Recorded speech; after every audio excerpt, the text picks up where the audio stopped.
पंजाबी च दसदा जी। हाँ जी जी ठीक है। पंजाबी च दस ना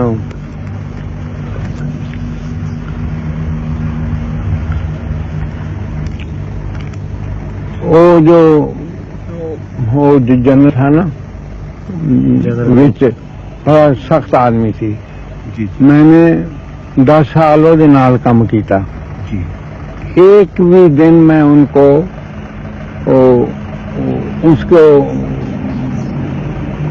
कोई खराबी नहीं की थी। बड़ी अच्छी तरह ना काम करता। ਜਦੋਂ फिर मैंने मेरे हो गया ना जी मैंने उन्हें बुलाया ना सरकारी तौर पे कि मेरी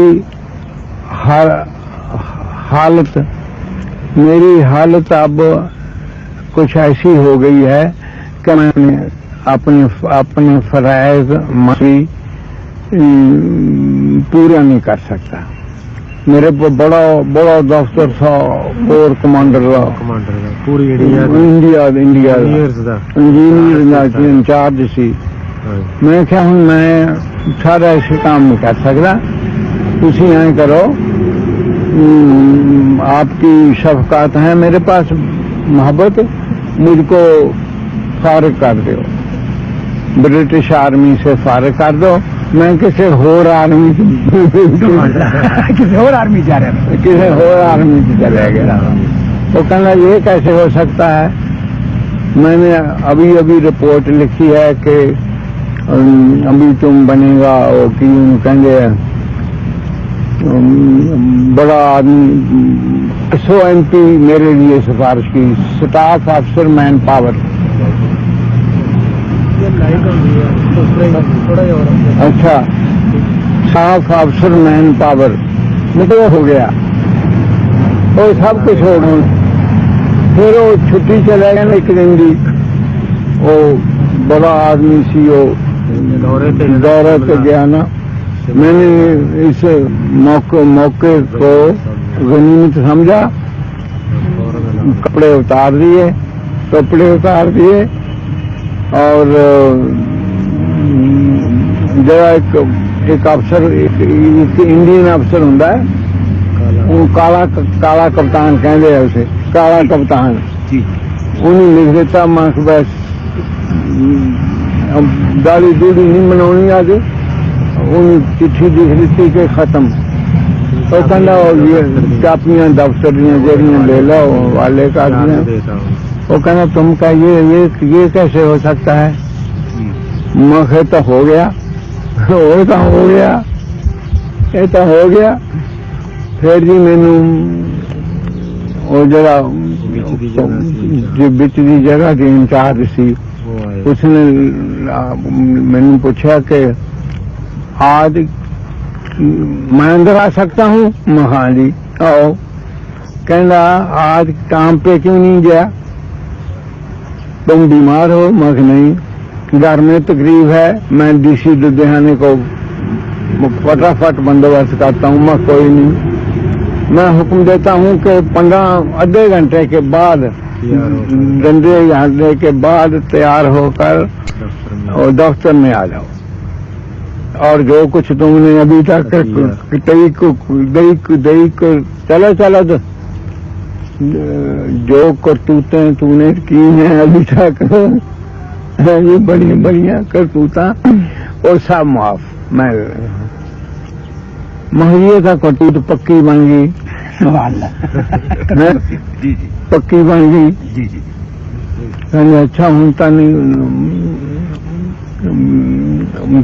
तो फिर डिसिप्लिनरी एक्शन तेरा हो गया। मैं तो आपका लिया मैंने 3 सजाएं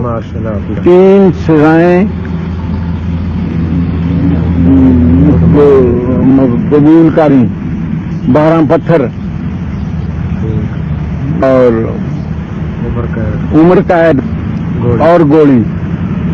and if you want to shoot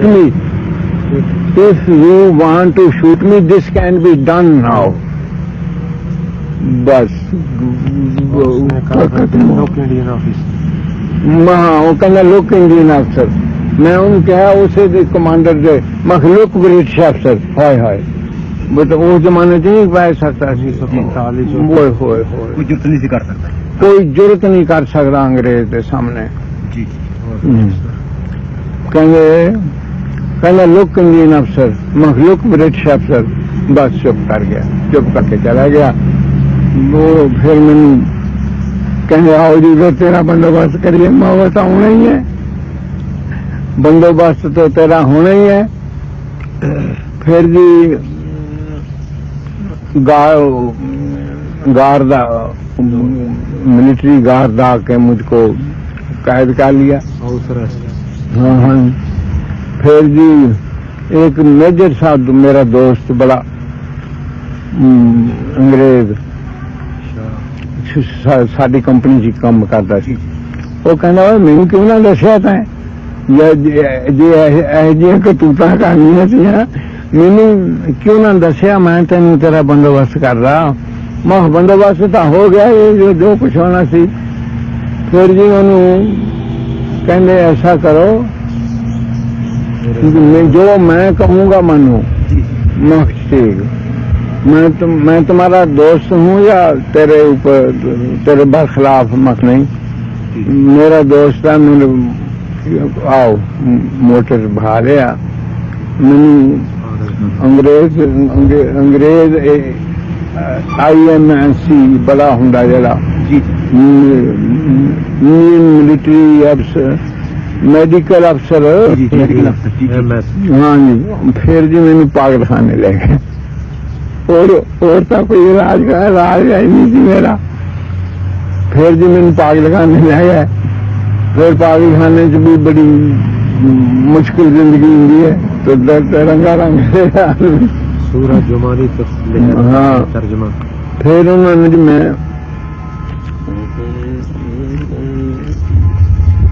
जी मैंने जुमा है ना, मैंने अंग्रेजी च लिखा ना उन कमांडर ने कि कल को जुमा है, मैं जुमा पढ़ने जाऊंगा, कोई मुझे रोक कर सकाओ। मैं जुमा का कहद दे जुमा पढ़ने जाऊं, मैंने जो तेरी मर्जी है कल मैंने रोक के फिर अंग्रेजों की फिर मीटिंग हुई कि हिंदू मुसलमान फसाद ना हो जाए, कोई और ना कोई किस्सा बन जाए। फिर मैनू साडे पिंडां दा सी ना एक सिख, उन्होंने ले आए। एक अंग्रेज ने साडे पिंडां दा एक सिख जी मैं जानता सी, जाना। वो कहते बाबा ओ भाई रब दे वास्ते जो मर्जी है कर ला, साडी जान छड्ड, जो तेरी मर्जी है कर ला, साडी जान छड्ड। मैं नहीं, मैं तो हूँ तो मैं जुमे तो जाना ही नहीं, मैं तो कैदी है, कैद में तो जुमे तो जा